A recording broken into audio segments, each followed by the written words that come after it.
Hello dear students, welcome to our channel.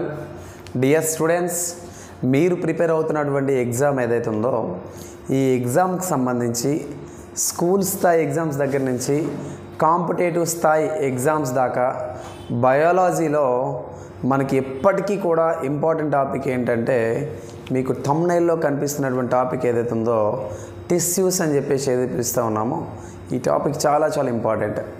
అయితే ఇక్కడ మనకి కనపడతా ఉంది టిష్యూస్ అని చెప్పేసి అంటా ఉన్నాం. టిష్యూస్ అంటే కణజాలం.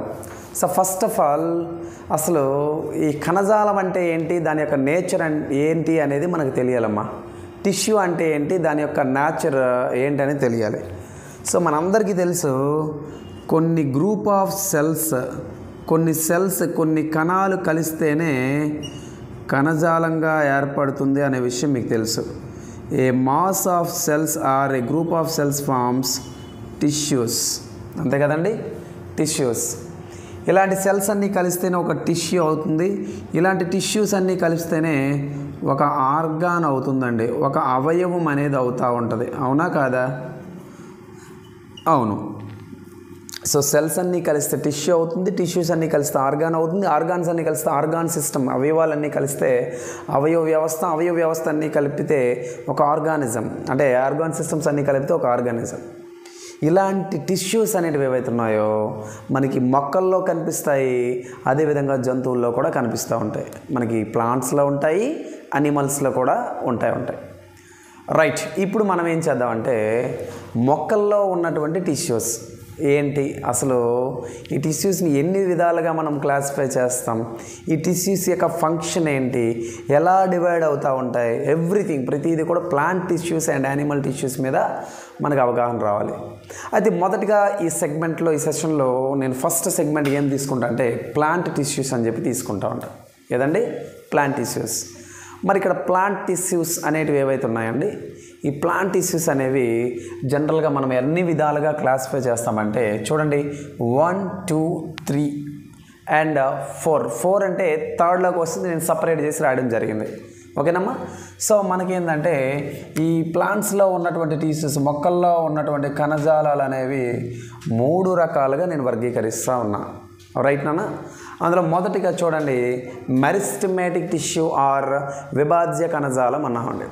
అంటే ఇక్కడ మెరిస్టెమేటిక్ టిష్యూ ఆర్ విభాజ్య కణజాలం అంటే ఏంటంటే మొక్కలు ఎటువైపు అయితే పెరుగుదల చూపిస్తాయో, మొక్కలు ఎటువైపు అయితే గ్రోత్ని చూపిస్తాయో ఆ గ్రోత్ వైపు లేదా ఆ పెరుగుదల వైపుగా ఈ కణాలు విభజన చెంది ఆ చెందడం ద్వారా ఏర్పడినటువంటి కణజాలాన్ని మనము విభాజ్య కణజాలం లేదా మెరిస్టెమేటిక్ టిష్యూ అంటాం. అంటే ప్లాంట్స్ యొక్క గ్రోత్ ఎటువైపు అయితే చూపిస్తుందో అటువైపుగా ఉన్నటువంటి సెల్స్ అన్నీ కూడా డివైడ్ అయ్యి టిష్యూగా మారుతాయి. అలా టిష్యూగా మారేది ఏదైతే ఉందో దాన్నే మనము మెరిస్టెమేటిక్ టిష్యూ అని చెప్పేసి మనం పేరు పెట్టడం జరిగింది డియర్ స్టూడెంట్స్. ఓకేనమ్మా? సో ఇక్కడ మెరిస్టెమేటిక్ టిష్యూ అంటే విభాజ్య కణజాలం అని చెప్పేసి మనం చెప్పడం జరిగింది. మరి ఇదేంటంటే ఎటువైపు అయితే మొక్కల యొక్క గ్రోత్ చూపిస్తూ ఉంటుందో అటువైపు మాత్రమే ఈ విభాజ్య కణజాలం లేదా మెరిస్టెమేటిక్ టిష్యూ అనేది మనకు కనిపిస్తూ ఉంటుంది. రైట్, ఇప్పుడు ఏంటంటే ఇలాంటి మెరిస్టెమేటిక్ టిష్యూ లేదా విభాజ్య కణజాలం అనేది నేనేం చేసిన అంటే ఇక్కడ 1, 2, 3 రకాలుగా క్లాసిఫై చేయడం జరిగింది. ఓవరాల్గా ప్లాంట్ టిష్యూస్ని ఎన్ని రకాలు సపరేట్ చేసాం? 3 రకాలుగా సపరేట్ చేసాం. ఈ 3 రకాలుగా సపరేట్ చేసిన దాంట్లో మొదటిది ఏంటంటే మెరిస్టెమేటిక్ టిష్యూ, రెండోది ఏంటి సింపుల్ పర్మనెంట్ టిష్యూ, మూడోది ఏంటి complex permanent tissue.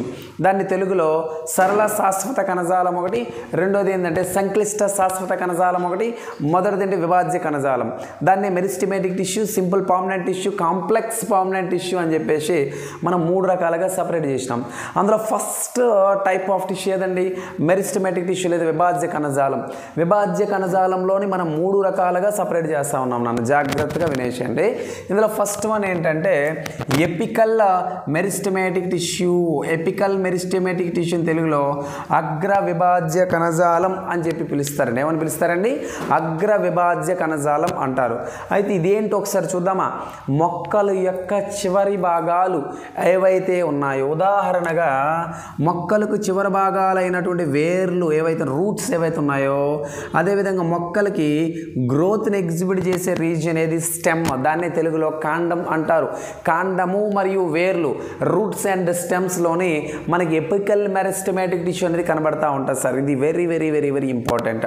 So question అడిగేటప్పుడు మీరు రూట్స్ అండ్ స్టెమ్స్ యొక్క గ్రోత్ అనేది ఏ మెరిస్టమాటిక్ టిష్యూ, ఏ విభాజ్య కణజాలం చూపిస్తుందయ్యా అంటే అగ్ర విభాజ్య కణజాలం. ఇది వెరీ వెరీ ఇంపార్టెంట్, రైట్. తర్వాత రెండోది ఏంటి చూడండి, లాటరల్ మెరిస్టమాటిక్ టిష్యూ లేదా పార్శ్వపు విభాజ్య కణజాలం అని రెండో రకం ఉందండి.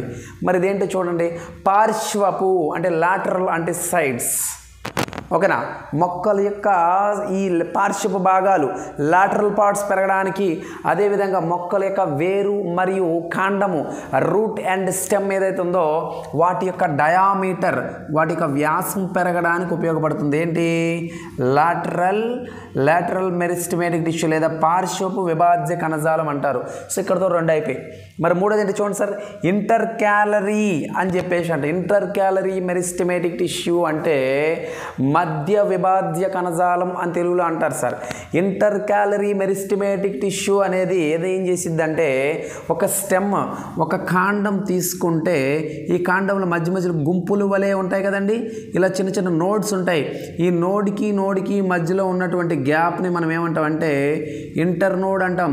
ఈ ఇంటర్ నోడల్ లెంత్ని పెంచుతూ ఉంటాయి, అంటే తద్వారా మొక్కల యొక్క పెరుగుదల అనేది కనబడతా ఉంటుంది అనమాట, రైట్ నాన్న. అందుకే ఏమంటున్నాం మనం, కనుపుల వృద్ధి. నోడ్స్ అనేటివి ఏవైతే ఉన్నాయో ఆ నోడ్స్ గుంపుల మధ్యలో మొక్క యొక్క పెరుగుదలని కనబడతా ఉంటుంది. ఇంపార్టెంట్ పాయింట్ ఏంటో తెలుసా అండి, ఇక్కడ విభాజ్య కణజాలం లేదా మెరిస్టమాటిక్ టిష్యూలో ఉన్నటువంటి సైటోప్లాజం కణద్రవ్యం అనేది ఏదైతే ఉందో చిక్కగా ఉంటుంది.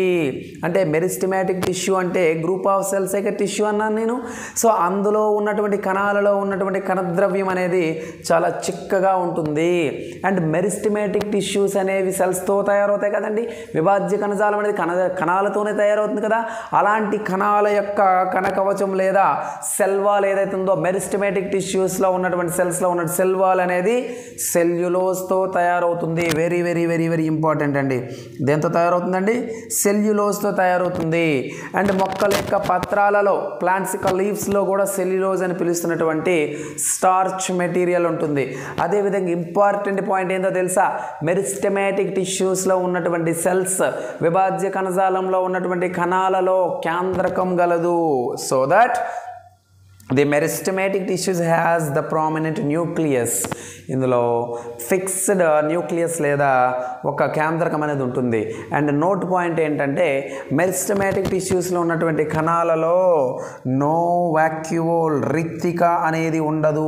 ఏంది ఉండదండి, రిక్తిక అంటే మొక్కలలో ఉన్నటువంటి కణాలలో ప్లాంట్ సెల్స్లో ఈ వాక్యూల్ లేదా రిక్తిక అనేది ఫుడ్ని స్టోరేజ్ చేస్తూ ఉంటుంది. అలాంటి రిక్తిక మెరిస్టమాటిక్ టిష్యూస్లో ఉన్నటువంటి సెల్స్లో ఉండదు అని చెప్పేసి అంటున్నాం. కాబట్టి గుర్తుపెట్టుకోండి, ఇదంతా కూడా మెరిస్టమాటిక్ టిష్యూ. మెరిస్టమాటిక్ టిష్యూ తర్వాత ఏంటన్నా సింపుల్ పార్మనెంట్ టిష్యూ అంటారు. ఏదండి, సింపుల్ పార్మనెంట్ టిష్యూ. సింపుల్ పార్మనెంట్ టిష్యూ అంటే సరళ శాశ్వత కణజాలం అని చెప్పేసి పిలుస్తూ ఉంటారు. సరళ శాశ్వత కణజాలం అనేది ఇందులో మూడు రకాలుగా మనం దీన్ని సెపరేట్ చేస్తూ ఉన్నాం. మొదటిది అంటే మృదు కణజాలం అంటారు, రెండోది స్థూల కోణ కణజాలం అంటారు, మూడోది స్క్లెరెన్ కైమా లేదా గుర్తుపెట్టుకోండి అమ్మా, దీన్ని మనము గుర్తుపెట్టుకోండి, చాలా ఇంపార్టెంట్, దృఢ కణజాలం అని చెప్పేసి కూడా అంటారు. ఏమంటారండి, దీనిని దృఢ కణజాలం అని చెప్పేసి పిలుస్తూ ఉంటారు ఇంగ్లీష్ మీడియం వాళ్ళు. మొదటిది ప్యారెన్ కైమా అని చెప్పేసి, సింపుల్ పర్మనెంట్ టిష్యూలో మూడు రకాలు ఉంటాయి. ప్యారెన్ కైమా టిష్యూ, కొలెన్ కైమా టిష్యూ, స్క్లెరెన్ కైమా టిష్యూ అని చెప్పేసి మనం అంటాం. ఇందులో ప్యారెన్ కైమా టిష్యూ ఏదైతే ఉందో మృదు కణజాలంలో ఉన్నటువంటి కణాలలో థిన్ సెల్ వాల్, పలుచగా ఉన్నటువంటి కణకవచం ఉంటుంది. అదేవిధంగా ప్యారెన్ కైమాలో లివింగ్ సెల్స్ ఉంటాయి, సజీవ కణాలు ఉంటాయి, ప్రాణంతో ఉన్నటువంటి కణాలు ఉంటాయండి. అదేవిధంగా ఇందులో పలుచగా ఉన్నటువంటి సెల్ వాల్ ఉంటుందన్నమాట, అంటే that is called thin cell wall. మరి ఇక్కడ చూడండి సార్, మనకి ఇక్కడ సెల్ వాల్ సెల్యులోజ్తో తయారవుతుంది. థిక్ సైటోప్లాజం, కంపారిటివ్ స్టడీ అనేది ఇంపార్టెంట్. తర్వాత ఈ సింపుల్ పర్మనెంట్ టిష్యూ సరళ శాశ్వత కణజాలాలలో ఇంటర్ సెల్యులర్ స్పేసెస్ ఉంటాయండి. ఇంటర్ సెల్యులర్ స్పేసెస్ అంటే ఏంటి? కణానికి మధ్యలో గ్యాప్ అనేది ఉంటుంది, దానిని ఇంటర్ సెల్యులర్ స్పేసెస్ అంటారు. ఒకవేళ గుర్తుపెట్టుకోండి, ఒకవేళ ప్యారెన్కైమా టిష్యూలో, చాలా ఇంపార్టెంట్ అన్న, ప్యారెన్కైమా టిష్యూలో క్లోరోఫిల్ అనేది ఉంటుంది కూడా. కొన్ని ప్యారెన్కైమా టిష్యూస్లో కొన్ని వాటిల్లో క్లోరోఫిల్ లేదా పత్రహరితం ఉంటే దానిని మనం ఏమని పిలుస్తామంటే క్లోరెన్కైమా అని పిలుస్తాం సార్. ఏమని పిలుస్తాం సార్? క్లోరెన్కైమా అంటారు. Very very very very important అండి. దాన్ని ఏమంటారండి? క్లోరెన్కైమా అని చెప్పేసి పిలుస్తూ ఉంటారు. క్లోరెన్కైమా అంటే ప్యారెన్కైమా అని పిలుస్తున్నటువంటి లేదా మృదు కణజాలంలో ఒకవేళ క్లోరోఫిల్ ఉంటే, దాన్ని ఇట్ ఈస్ కాల్డ్ యాజ్ క్లోరెన్కైమా. ఏమంటారండి? క్లోరెన్కైమా. అండ్ ఇంపార్టెంట్, ఏదైతే మనకి ఇక్కడ ప్యారెన్కైమా అని పిలుస్తున్నటువంటి టిష్యూస్లో మనకేందంటే ఈ ప్యారెన్కైమా టిష్యూ కలిగినటువంటి నీటి మొక్కలు ఏవైతే వాటర్ ప్లాంట్స్ అయిన హైడ్రిల్లా, వాలిస్నేరియా, ఉల్ఫియా, లోటస్ ఏవైతే ఉన్నాయో వాటిల్లో ఈ ప్యారెన్కైమా టిష్యూస్లో ఎక్కువ స్పేస్ ఉంటుంది, అందుకే నీటిలో మొక్కలు తేలుతూ ఉంటాయి అన్నమాట. అండ్ తర్వాత టిష్యూ ఏంటండి? కొలెన్కైమా టిష్యూ అన్నాం. కొలెన్కైమా టిష్యూ అంటే తెలుగులో స్థూల కోణ కణజాలం అని చెప్పేసి అంటారు. ఏమంటారండి? స్థూల కోణ కణజాలం లేదా కొలెన్కైమా అంటారు. మరి కొలెన్కైమా టిష్యూకు ఉన్నటువంటి నేచర్ ఏందయ్యా అంటే మొక్కలు ఈదురు గాలిలో వచ్చేటప్పుడు ఇలా బెండ్ అయ్యి మళ్ళీ యథాస్థితికి వచ్చేస్తాయి.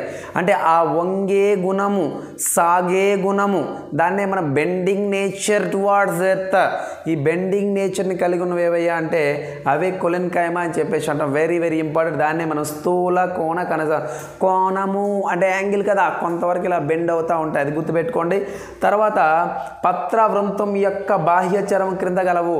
పత్రవృంతం అంటే ఒక లీఫ్ యొక్క స్టాక్, ఒక లీఫ్ యొక్క కాడ ఏదైతే ఉందో, ఒక లీఫ్ను నువ్వు తీసుకో, ఈ లీఫ్ని తీసుకుంటే ఇది కాడ భాగం ఏదైతే ఉందో, ఈ కాడ భాగం ఏదైతే ఉందంటే కాడ భాగం కింద మనకి ఇక్కడ ఉన్నటువంటి కొలెన్కైమా కనిపిస్తూ ఉంటుంది. బెస్ట్ ఎగ్జాంపుల్ ఏం చెప్దామంటే లీవ్స్ గాలి వేసిన అటు ఇటు కదులుతూ ఉంటాయి కానీ పడిపోవు కదండి కింద. So that is what the reason behind that. And తర్వాత స్క్లెరెన్కైమా అంటాం. స్క్లెరెన్కైమా అంటే దృఢ కణజాలం అని చెప్పి తెలుగులో అంటారు సార్. ఇందులో ఉన్నటువంటి కణాలు డెడ్ సెల్స్ అంటే వాటిని మనము నిర్జీవ కణాలు అంటారు. ఉదాహరణగా కొబ్బరికాయ తీసుకుంటే కొబ్బరికాయ యొక్క పీచు, అక్కడ ఉన్నటువంటి పీచు అనేది చాలా దృఢంగా ఉంటుందన్నమాట. కొబ్బరి పీచు చాలా దృఢంగా ఉంటుంది. అలా దృఢంగా ఉండడానికి గల కారణమైనటువంటి టిష్యూ, అలా అక్కడ దృఢంగా ఉండడానికి, దృఢంగా అంటే స్ట్రెంత్గా గట్టిగా ఉండగల కారణమే డెడ్ సెల్స్. అదేవిధంగా స్క్లెరెన్కైమా టిష్యూ, దాన్ని దృఢ కణజాలం అంటారు. మరి ఇక్కడ ఇంపార్టెంట్ బిట్ ఏంటో చూడండి డియర్ స్టూడెంట్స్. సెల్ వాల్ ఏదైతే ఉందో, స్క్లెరెన్కైమాలో ఉన్నటువంటి సెల్ వాల్ ఏదైతే ఉందో, ఆ సెల్ వాల్ అనేది లెగ్నిన్తో తయారవుతుంది. దేంతో తయారవుతుంది సార్? లెగ్నిన్తో తయారవుతుంది. Very very very very important. దేంతో తయారవుతుందండి? లెగ్నిన్తో తయారవుతూ ఉంటుంది. మరి తర్వాత ఉన్నటువంటి కాంప్లెక్స్ పర్మనెంట్ టిష్యూ మాట్లాడుకుంటే మొదటిగా బాహ్యత్వచం. ఇందులో మూడు రకాల టిష్యూస్ ఉంటాయి. అందులో ఒకటి బాహ్యత్వచము, రెండోది మధ్యత్వచము, మూడోది ఏంటంటే అంతరత్వచము. అండ్ ఇంగ్లీష్లో తీసుకుంటే first one is epidermis, second one is mesodermis, third one is endodermis. గుర్తుపెట్టుకోండి అభ్యర్థులు, మీసోడెర్మిస్ అండ్ ఎండోడెర్మిస్ ఏదైతే ఉందో ఇవి ప్రొటెక్టివ్ ఫంక్షన్ అన్నమాట. అంటే మొక్కల యొక్క పత్రాలు, లీవ్స్ కానీ స్టెమ్స్ కానీ ఏవైతే ఉన్నాయో వేర్ అండ్ టేర్, అంటే అవి వాన కానీ ఎండ కానీ ఏమొచ్చినా కానీ, వరదలు వచ్చినా ఏమొచ్చినా కానీ అవి ఆ పత్రాలు కానీ ఆ భాగాలు డ్యామేజ్ అయిపోకుండా ఉండడానికి ఉపయోగపడుతూ ఉంటాయి. అండ్ ఎపిడెర్మిస్ ఏదైతే ఉందో బాహ్యత్వచంలో ఎప్పుడు కూడా గుర్తుపెట్టుకోండి స్టొమాటా అని పిలుస్తున్నటువంటి స్టొమాటా అని పిలుస్తున్న స్ట్రక్చర్స్ ఉంటాయి. లీఫ్ మీద మైక్రోస్కోపిక్ చిన్న రంధ్రాలు ఉంటాయి. వాటిని మనం ఏమంటామంటే పత్ర రంధ్రాలు అని చెప్పి పిలుస్తాం సార్. ఏమని పిలుస్తామండి? పత్ర రంధ్రాలు. వాటిని మనం స్టొమాటా అంటాం సార్. ఈ స్టొమాటా దేనికి ఉపయోగపడుతుందంటే బాష్పోత్సేకానికి ఉపయోగపడుతుంది. దానినే మనము ట్రాన్స్పిరేషన్ అంటారు. ట్రాన్స్పిరేషన్ అంటే ఏంటంటే మొక్కల్లో నుంచి వాటర్ అనేది వేపర్ రూపంలో బయటకు వెళ్ళడాన్ని ట్రాన్స్పిరేషన్ అంటాము. అలాంటి ట్రాన్స్పిరేషన్ ఈ స్టొమాటా ద్వారా జరుగుతుంది. స్టొమాటా లోపల రక్షక కణాలు ఉంటాయి. వాటిల్లో మనం ఏమంటాం అంటే స్టొమాటా లోపల గాడ్ సెల్స్ ఉంటాయి, గుర్తుపెట్టుకోండి. స్టొమాటో లోపల ఏముంటాయండి? గాడ్ సెల్స్ ఉంటాయి. ఈ డేటా అంతా కూడా 9th క్లాస్ టెక్స్ట్ బుక్లో ఉంది, కొత్త టెక్స్ట్ బుక్లో 2వ పాఠం, ఓకేనా. అండ్ అదేవిధంగా మనకి కాంప్లెక్స్ పర్మనెంట్ టిష్యూస్లో మరొక 2 ఏంటంటే ఇప్పుడు పర్మనెంట్కి ఇవి అభివృద్ధి చెందుతూ ఎలా ఉంటాయంటే మరో 2 విధాలుగా సపరేట్ చేసినాం. మొదటిది జైలం అన్నాం, రెండోది ఫ్లోయం అని చెప్పేసి అన్నాం. మరి జైలం అంటే తెలుగులో దారువు అని చెప్పేసి పిలుస్తారండి.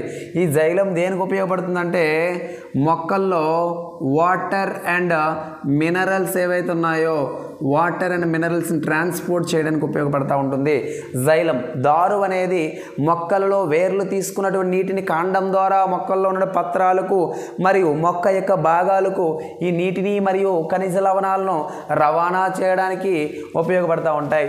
వాట్ ఎవర్ ద ఫ్లోయం, ఇక్కడ పోషక కణజాలం ఏం చేస్తుందంటే మొక్క తయారు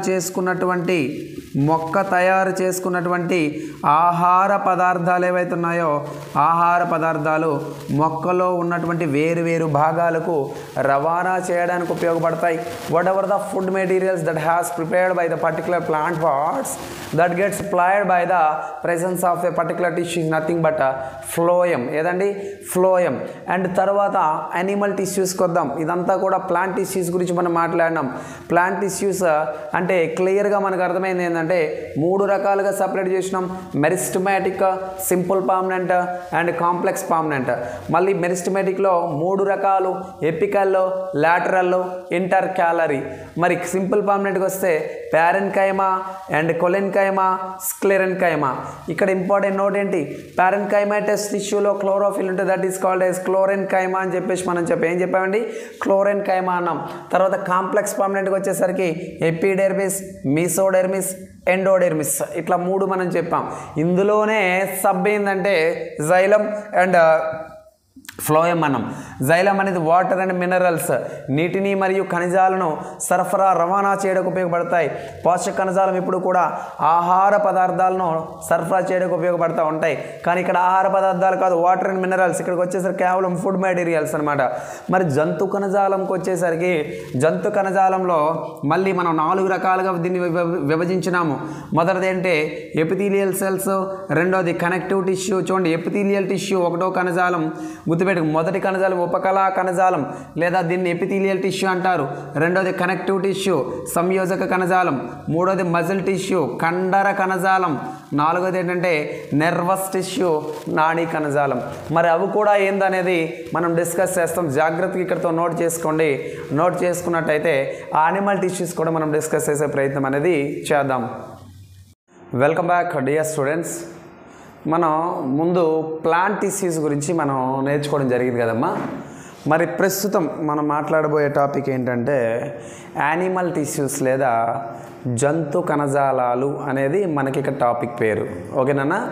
సో మనకి 9th క్లాస్ టెక్స్ట్ బుక్లో క్లియర్గా మెన్షన్ చేయడం జరిగింది. యాజ్ ఇట్ ఈజ్ ఆ డేటాని ఎన్సీఆర్టీ బుక్ డేటాని మేము ముందు నేను ప్రజెంట్ చేస్తున్నాను. రైట్ నానా? రైట్. ఇప్పుడు ఏంటంటే మనకి యానిమల్ టిష్యూస్ లేదా జంతు కణజాలం అన్నాం, అవునా? ఇక్కడ యానిమల్ టిష్యూస్ని కూడా మనం ఒక 3 నుంచి 4 రకాలుగా మనం సపరేట్ చేస్తూ ఉన్నాం. ఓవరాల్గా 4 రకాలు. మొక్కల్లో అయితే ప్లాంట్స్లో అయితే 3 రకాలు సపరేట్ చేస్తాం, అందులో సబ్ ఇచ్చాం. ఇందులో కూడా ఒక 4 రకాలుగా సపరేట్ చేసాం. మొదటిది ఏందయ్యా అంటే ఎపిథీలియల్ టిష్యూ అంటారమ్మా. ఏదమ్మా? Epithelial tissue.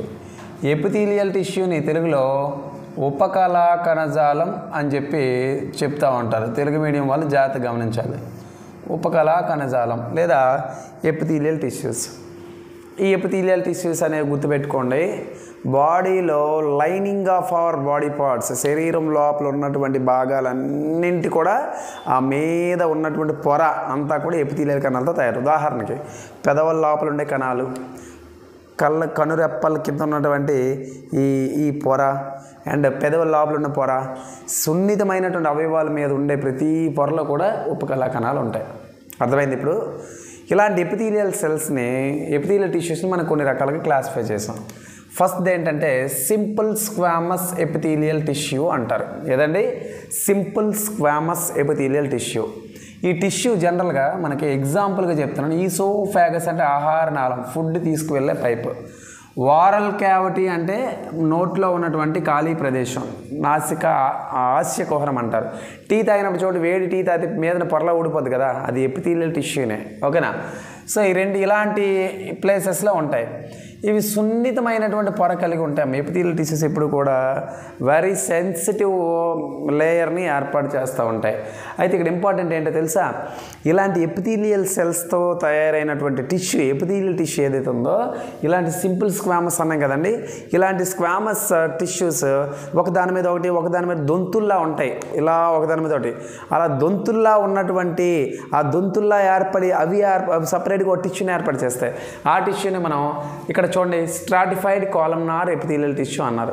Stratified columnar epithelial tissue, దాని తెలుగులో స్థరిత సల్కల ఉపకళా కణజాలం అంటారు. ఏదండి చూడండి, స్థరిత సల్కల ఉపకళా కణజాలం అని చెప్పి అంటారు. సింపుల్ అన్న, ఇక్కడ ఉన్నటువంటి squamous epithelial tissue pattern of layers ఒకదాని మీద ఒకటి దొంతుల్లా ఉంటాయి కనుక that is called stratified columnar epithelium. Next one చూడండి, ఈ ఉపకళా కణాలు లేదా ఎపిథీలియల్ టిష్యూస్ అనేవి ఏవైతే ఉన్నాయో ఇవి సిమెంటం అనే పిలుస్తున్న సిమెంటెడ్ మెటీరియల్తో తయారవుతాయి.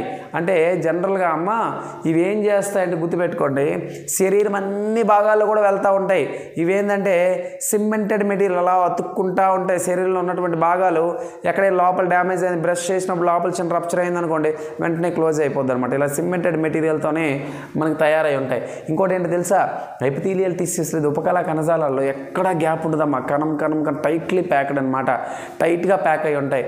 అందుకనే మనం ఏమన్నా నో ఇంటర్సెల్యులర్ స్పేస్, కణాంతర కుహరాలు అనేవి ఎక్కడా కనబడవు, కణాంతర అవకాశాలు అంటారు వీటి తెలుగులో. ఓకేనా? సో కణాంతర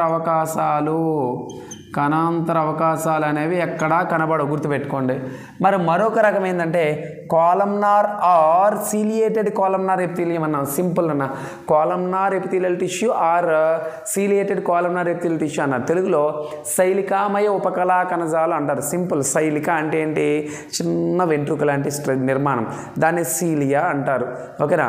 ఇప్పుడు మన ముక్కులో కానీ మన ఊపిరితిత్తుల్లో కానీ మన లాలాజల గ్రంథులు సెలవరీ గ్లాండ్స్లో కానీ లంగ్స్లో కానీ ఉన్నటువంటి మ్యూకస్ అంటే జిగురుగా ఉన్నటువంటి జెల్లీ లాంటి మెటీరియల్ ఏదైతే ఉందో అది అలా కదలడానికి, పైప్స్ ఇలా కదలడానికి, ఊపిరితిత్తుల్లో ఈ స్లాష్ తడిగా ఉండడానికి అలాగా ఆ మ్యూకస్ అలా కదుపుతా మూమెంట్ని ఇస్తూ ఉంటాయి. ఏదంటే ఇక్కడ ఉన్నటువంటి కాలమ్నార్ లేదా సీలియేటెడ్ కాలమ్నార్ ఎపిథీలియం అని చెప్పి మనం అంటూ ఉంటాం. రైట్? ఎగ్జాంపుల్గా ఏం తీసుకు, ఈసోఫాగస్ అంటే ఆహార నాళం పైప్, అండ్ లంగ్స్ అంటే ఊపిరితిత్తులు కూడా ఎగ్జాంపుల్గా మనం తీసుకోవచ్చు. దీన్ని మనం కాలమ్నార్ లేదా సీలియేటెడ్ కాలమ్నార్ ఎపిథీలియం అని చెప్పేసి మనం చెప్పడం జరిగింది నాన్న. తర్వాత ఏంటి, క్యూబాయిడల్ ఎపిథీలియం అన్నాడు. క్యూబాయిడల్ ఎపిథీలియం అంటే ఘనాకార ఉపకళా కణజాలాలు. క్యూబాయిడల్ ఎపిథీలియం అంటే ఏంటి చూడండి నాన్న, ఇక్కడ ఇవి ప్రధానంగా యురేటర్ అంటే కిడ్నీస్లో తయారైనటువంటి యూరిన్ తీసుకువెళ్ళడానికి ఉన్నటువంటి గొట్టాలు ఏవైతే ఉన్నాయో అక్కడ, అదేవిధంగా సెలవరీ గ్లాండ్స్ లాలాజల గ్రంథుల్లో కూడా కనబడుతూ ఉంటాయి. ఇవి ఏం చేస్తాయి తెలుసా, మెకానికల్ సపోర్ట్ అమ్మ. మెకానికల్స్ యూరినరీ బ్లాడర్ లేదా యురేటర్, ఇక్కడ యూరిన్ తీసుకెళ్లే పైప్స్ స్టిఫ్గా ఉండడానికి ఉపయోగపడుతూ ఉంటుంది ఇక్కడ ఉన్నటువంటి క్యూబాయిడల్ ఎపిథీలియం. అయితే కొన్ని సందర్భాల్లో ఏమవుద్దో తెలుసామా, ఈ క్యూబాయిడల్ ఎపిథీలియం అనేది గ్లాన్యులార్ ఎపిథీలియంగా తయారవుతుంది. అంటే గ్లాండ్స్ గ్రంథులుగా తయారవుతాయి ఎపిథీలియల్స్. ఉదాహరణకి తల్లి తన పిల్లలకు అంటే అప్పుడే డెలివరీ అయినటువంటి తల్లి ఎవరైతే ఉన్నారో ఆ పిల్లలకు పాలు ఇవ్వాలంటే స్తన గ్రంథుల నుంచి పాలు రావాలి, మమ్మరీ గ్లాండ్స్ నుంచి మిల్క్ రావాలి, లేదా బ్రెస్ట్ దగ్గర నుంచి మిల్క్ రావాలి, లేదా మిల్క్ గ్లాండ్స్ దగ్గర నుంచి మిల్క్ రావాలి అంటే ఇక్కడ ఉన్నటువంటి క్యూబాయిడల్ సెల్స్ అనేవి గ్లాన్యులార్ ఎపిథీలియంగా మారితేనే అక్కడ మిల్క్ అనేది తల్లుల్లో తయారవ్వడానికి అవకాశాలు ఉంటాయి. అంటే క్యూబాయిడల్ ఎపిథీలియం అనేది గ్లాన్యులార్ ఎపిథీలియంగా కొన్నిసార్లు మారుతుంది అని చెప్పేసి మనం చెప్తా ఉన్నాం. ఇది మనకి ఎపిథీలియల్ టిష్యూస్కి సంబంధించినటువంటి డేటా. మరి తర్వాత చూడన్నా, కనెక్టివ్ టిష్యూ అన్నాడు. సంయోజిత కణజాలము అంటే ఏంది సార్ అంటే ఈ కనెక్టివ్ టిష్యూస్ ఏవైతే ఉన్నాయమ్మా బాడీలో ఉన్నటువంటి అన్ని పార్ట్స్ని కనెక్ట్ చేసుకుంటూ వెళ్ళాలి. అలా అన్ని పార్ట్స్ని కనెక్ట్ చేసుకుంటూ వెళ్తేనే కనెక్టివ్ టిష్యూ లేదా సంయోజిత కణజాలం అని చెప్పేసి మనం పిలుస్తూ ఉన్నాం. దీనికి ఉదాహరణగా మొదటిగా మనం ఏరియోలార్ టిష్యూ, ఏరియోలార్ కణజాలాన్ని మనం కనెక్టివ్ టిష్యూకి ఉదాహరణగా తీసుకున్నాం. ఇవేంటో తెలుసా, చర్మానికి కండరానికి మధ్యలో ఉంటాయి. అంటే ఇక్కడ ఉన్నటువంటి చర్మానికి లోపల ఉన్న మజిల్కి ఈ మధ్యలో ఏరియోలార్ టిష్యూస్ ఉంటాయి. ఇంపార్టెంట్ పాయింట్ ఏంటో తెలుసా, బాడీలో ఉన్నటువంటి ఇంటర్నల్ ఆర్గాన్స్ అంతర్గత అవయవాలు ఎక్కడ గ్యాప్ ఉన్నా ఆ గ్యాప్లో ఈ టిష్యూస్ కనబడుతుంటాయి. ఏవండి, ఏరియోలార్ టిష్యూ.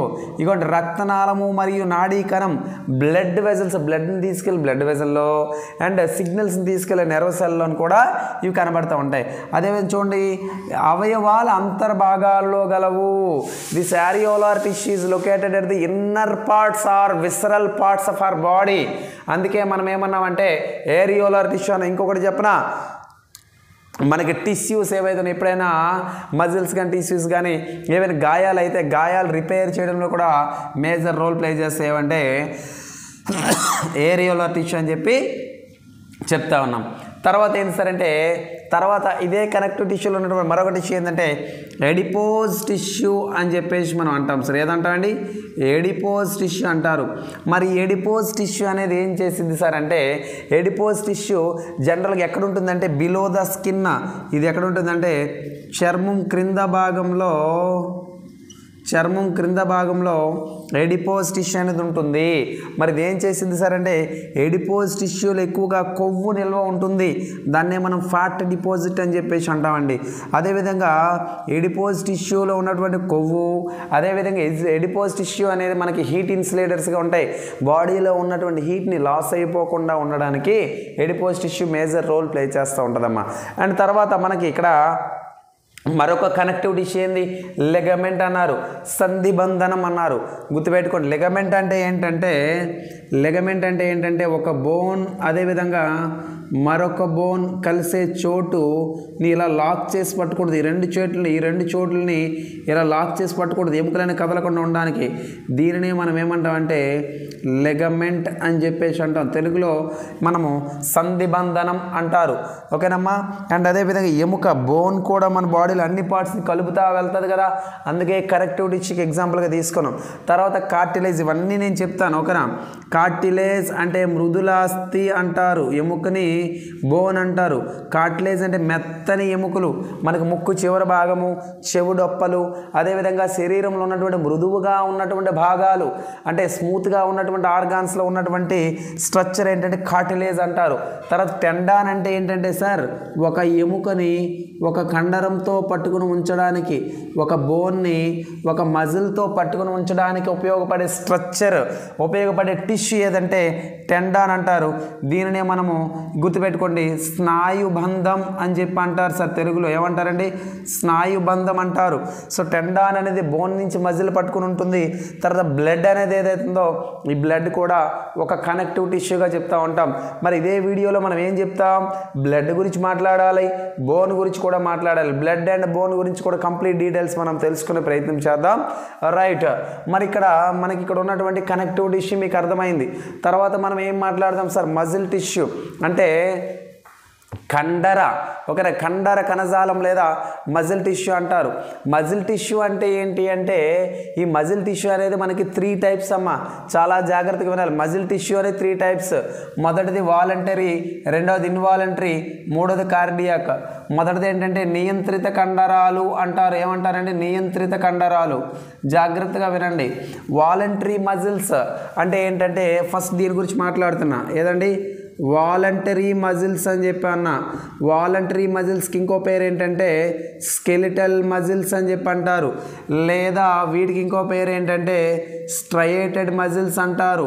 ఇగోండి తెలుగులో అయితే నియంత్రిత కండరాలు అని చెప్పి అంటారు మొదటిది. రెండోది ఏంటంటే దీన్నే అస్థి కండరాలు అని చెప్పేసి కూడా పిలుస్తారు. మూడోది ఏంటంటే చార లేదా రేఖిత కండరాలు అంటారు. Why it is so called striated, voluntary or skeletal అని చెప్పేసి మనం తీసుకుంటే గనక, వాలంటరీ అంటే ఏ మజిల్స్ అయితే నీ కంట్రోల్ ఉంటాయి అవన్నీ కూడా వాలంటరీ మజిల్సే. ఉదాహరణగా నీ చేతిని ఇలా లిఫ్ట్ చేయాలి అంటే నీ బ్రెయిన్ చెప్తే నీ చేతిని లిఫ్ట్ చేస్తూ ఉన్నాం అంటే ఇక్కడ మజిల్ అనేది ఇలా వెనక్కి లాగితేనే నీ చెయ్యి రైజ్ అవుతూ ఉంది అంటే ఏంది, నువ్వు చెబితే జరుగుతూ ఉంది కాబట్టి దట్ ఈస్ కాల్డ్ వాలంటరీ. దానికే ఇంకో పేరు ఏంటంటే స్కెలిటల్ మజిల్స్ అన్నాం. ఎందుకు సార్ అంటే అస్థి కండరాలు అన్నాము. ఈ స్కెలిటల్ మజిల్స్ అనేవి ఏవైతే ఉన్నాయో గుర్తుపెట్టుకోండి. ఈ స్కెలిటల్ మజిల్స్ అనేవి ఏవైతే ఉన్నాయో ఈ స్కెలిటల్ మజిల్స్ అనేవి గుర్తుపెట్టుకో. వాలంటరీ మజిల్స్ అన్నీ కూడా స్కెలిటల్ మజిల్స్ అవుతాయి. ఎందుకు సార్ అంటే వాలంటరీ అంటే మనం చెప్తే చేయాలి కదా, చెప్తే ఇలా రైజ్ అవుతుంది కాబట్టి చెయ్యి ఇలా రైజ్ అవుతూ ఉంది కాబట్టి వాలంటరీ అన్నాం. మరి ఈ మజిల్స్ అన్నీ కూడా మనకి బోన్స్కి అటాచ్ అయి ఉన్నాయి లేదా ఎముకలకి అటాచ్ అయి ఉన్నాయి కాబట్టి వాటిలో అస్థి కండరాలు లేదా స్కెలిటల్ మజిల్స్ అన్నాం. తర్వాత స్ట్రయేటెడ్ మజిల్స్ అన్నాం. స్ట్రయేటెడ్ మజిల్స్ అంటే ఏంటి సార్? స్ట్రయేటెడ్ మజిల్స్ అంటే ఏవైతే ఈ మజిల్స్ ఉన్నాయో ఇక్కడ మనం చెప్పబడినట్టు మజిల్ ఏదైతే ఉందో ఈ మజిల్లోనన్నా మనకి ఇక్కడ మజిల్ ఏదైతే ఉందో లైట్ బ్యాండ్ డార్క్ బ్యాండ్ అని ఈ కండరాలు ఏవైతే ఈ మజిల్స్ ఉన్నాయో ఈ మజిల్స్ మీద ఎలా డాట్స్ కనబడతా ఉంటాయి. ఏ మజిల్స్ మీద అయితే అలాగా స్ట్రైప్స్ ఉంటాయో, ఏ మజిల్స్ మీద అయితే అలా మచ్చలు ఉంటాయో దానినే మనం వాలంటరీ మజిల్స్ అంటాం, లేదా స్ట్రయేటెడ్ మజిల్స్ అంటాం, లేదా స్కెలిటల్ మజిల్స్ అంటాం. ఉదాహరణ తీసుకుంటే ఇవి ఎక్కడ ఉంటాయి సార్? ఉదాహరణ తీసుకుంటే లెగ్స్ అండ్ హ్యాండ్స్ ఎగ్జాంపుల్కి తీసుకోవచ్చు. తర్వాత చూడండి సార్, ఇన్వాలంటరీ అంటే నీ కంట్రోల్లో ఉండనటువంటి muscles, no control by you, అంటే we cannot control the movements of these muscles. ఇక్కడ అరేఖిత కండరాలు అంటారు. ఈ కండరాలు ఏమంటారంటే అనియంత్రిత కండరాలు లేదా అరేఖిత కండరాలు అంటారు, లేదా మృదువైన కండరాలు అంటారు. ఎందుకంటే ఈ కండరాలు నీ అదుపులో ఉండవు. ఉదాహరణకి కంటిలో ఉన్నటువంటి ఐరిస్ నీ కంట్రోల్లో ఉండదు. అండ్ లోపల ప్రేగులు, చిన్న ప్రేగులు అనేవి ఏవైతే ఉన్నాయో ఈ పొట్ట లోపల జరిగే అడ్జస్ట్మెంట్లన్నీ కంట్రోల్ ఆటోమేటిక్గా జరుగుతూ ఉంటాయి. ఇలా తేనుపులు వస్తూ ఉంటాయి, నీ కంట్రోల్లో ఉండవు. అర్థమైతే కొన్ని నీ కంట్రోల్లో ఉండవు. ఏవైతే నీ కంట్రోల్లో ఉండవో అక్కడ ఉండే మజిల్సే ఇన్వాలంటరీ మజిల్స్. వీటి మీద ఎలాంటి చుక్కలు ఉండవు కాబట్టి వీటిని ఏమంటాం? అన్స్ట్రయేటెడ్ అంటాం, లేదా అరేఖిత కండరాలు అని చెప్పేసి అంటాం. తర్వాత మూడోది ఏంటి సార్? కార్డియాక్ మజిల్స్ అన్నాం. కార్డియాక్ మజిల్స్ అంటే ఇవి స్ట్రక్చరల్లీ ఇవి వాలంటరీ అంటాం. ఎందుకంటే ఈ కార్డియాక్ మజిల్స్ తయారయ్యేటప్పుడు మన కంట్రోల్లోనే తయారవుతాయి. అందుకే స్ట్రక్చరల్లీ వాలంటరీ అన్నాం. పని చేసేటప్పుడు అంటే ఫంక్షనల్లీ క్రియాత్మకంగా ఫంక్షనల్లీ ఇవి కంట్రోల్లో ఉండవు. ఉదాహరణ, హార్ట్ తయారయ్యేటప్పుడు మన వయసుతో పాటుగా పెరుగుతుంది, కానీ హార్ట్ బీట్ అయ్యేటప్పుడు మాత్రం మన కంట్రోల్లో ఉండకుండా పనిచేస్తూ ఉంది. అందుకే స్ట్రక్చరల్లీ నిర్మాణాత్మకంగా వాలంటరీ అన్నాం, అండ్ క్రియాత్మకంగా ఫంక్షనల్గా ఇది ఇన్వాలంటరీ. ఈ రెండు లక్షణాలు కలిగింది ఏదంటే కార్డియాక్ మజిల్స్ అంటాం. మరి కార్డియాక్ మజిల్స్కి ఎగ్జాంపుల్ ఏం తీసుకుందామంటే హార్ట్ ఉదాహరణగా మనం తీసుకోవచ్చు. దేన్ని ఉదాహరణగా తీసుకోవచ్చు అండి? హార్ట్ని ఉదాహరణగా మనం తీసుకోవచ్చు అనమాట. చాలా చాలా చాలా చాలా ఇంపార్టెంట్ కార్డియాక్ మజిల్. మరి తర్వాత నర్వస్ టిష్యూ అన్నాం, నాడీ కణజాలం అన్నాం. నర్వస్ టిష్యూ అంటే సమాచారాన్ని, ఇన్ఫర్మేషన్ బ్రెయిన్కి చేరవేసేది ఏదైతే ఉందో దాన్నే మనము నర్వస్ టిష్యూ అన్నాం, లేదా దానికి ఇంకో పేరు ఏంటంటే న్యూరాన్ అని చెప్పి అంటాం సార్. ఏమంటామండి? న్యూరాన్. ఈ న్యూరాన్స్ అనేవి మన బాడీలో 10 మిలియన్స్ ఉంటాయి. ఈ నర్వస్ టిష్యూలో ఉన్నదే, ఈ నర్వస్ టిష్యూకి ఎగ్జాంపుల్ నర్వస్ సెల్ లేదా న్యూరాన్ అంటారు. ఈ నర్వస్ సెల్ అనేది మన బాడీలో లాంగెస్ట్ సెల్, అత్యంత పొడవైనటువంటి కణంగా మనం చెప్తూ ఉంటాం నాడీ కణాన్ని. దేన్ని చెప్తామండి? నాడీ కణం. ఇక్కడ దాకా మీరు నోట్ చేసుకోండి. ఇప్పుడు మనం చెప్పబోయేది ఏంటంటే ఏం చెప్పబోతామండి?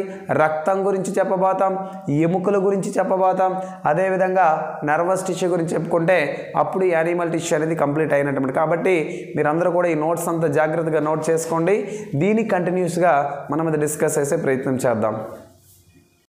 సరే, కనెక్టివ్ టిష్యూ అన్నాం. కనెక్టివ్ టిష్యూకి ఉదాహరణగా మనం బ్లడ్ని తీసుకోవచ్చు కదండి. దేన్ని ఎగ్జాంపుల్గా తీసుకోవచ్చు? బ్లడ్ని తీసుకోవచ్చు ఎగ్జాంపుల్గా.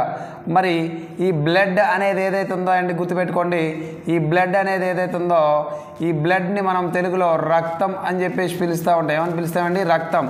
మరి బ్లడ్లో మనకు 3 రకాల కణాలు కనబడతా ఉంటాయి. మొదటిగా ఏంటంటే ఆర్బీసీ, రెండవది ఏంటంటే డబ్ల్యూబీసీ, మూడవది ఏంటంటే ప్లేట్లెట్స్ అని చెప్పేసి అంటారు సార్. ఏమంటారు సార్? ప్లేట్లెట్స్ అని చెప్పేసి అంటారు. సో ఆర్బీసీ, డబ్ల్యూబీసీ, ప్లేట్లెట్స్ ఇలా మనకి 3 రకాలు ఉంటాయి. ఆర్బీసీనే మనం ఏమంటాం అంటే ఎరిథ్రోసైట్స్ అని చెప్పేసి అంటాం సార్. ఏమంటాం సార్? ఎరిథ్రోసైట్స్ అంటారు. లేదా ఆర్బీసీనే రెడ్ బ్లడ్ కార్పజల్స్ అని చెప్పేసి అంటారు సార్. ఏమంటారు సార్? రెడ్ బ్లడ్ కార్పజల్స్ అంటారు. లేదా దీనినే మనము రెడ్ బ్లడ్ సెల్స్ అని చెప్పేసి పిలుస్తూ ఉంటారు. అండ్ రెడ్ బ్లడ్ సెల్స్ యొక్క లైఫ్ స్పాన్ ఎంతంటే 120 డేస్ అండి. ఎంతండి? 120 డేస్. రెడ్ బ్లడ్ సెల్స్లో కేంద్రకం ఉండదు కాబట్టి, ఎర్ర రక్త కణాల్లో కేంద్రకం ఉండదు కాబట్టి నో న్యూక్లియస్. మరి ఆర్బీసీ అనేది ఏం చేస్తుంది సార్ అంటే ఆక్సిజన్ ట్రాన్స్పోర్ట్ చేయడంలో మేజర్ రోల్ ప్లే చేస్తూ ఉంటుంది. ఆక్సిజన్ రవాణా గుర్తుపెట్టుకోండి.